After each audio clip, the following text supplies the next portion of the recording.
দোলযাত্রা মেলা, এটা মেলাটা বর্ধিত করে 8 তারিখ পর্যন্ত করা হয়েছে। সেখানে এই যাত্রাপালার একটা অনুমোদন দেওয়া হয়। সংস্কৃতি মন্ত্রণালয়ের নির্দেশনায় পুলিশ ক্লিয়ারেন্স নিয়ে জেলা প্রশাসন এই অনুমোদন দেয় যে এখানে যাত্রাপালা অনুষ্ঠিত হবে।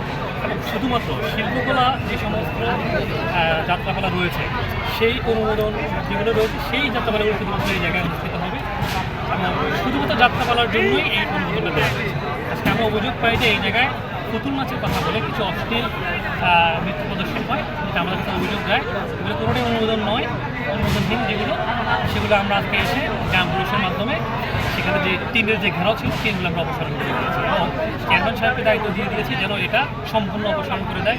কারণ যারা এটা আয়োজন করেছে তাদেরকে কাউকেই ঘটনাস্থলে খুঁজে পাওয়া যায় না এবং তারা কেউ বলছে না যে এরা কে আসলে মূলত এই কাজটি করছে। যে সম্পূর্ণ অনুমোদনবিহীন আজকে বিকেল থেকে শুরু হয়েছে, আমরা সেটা শুরু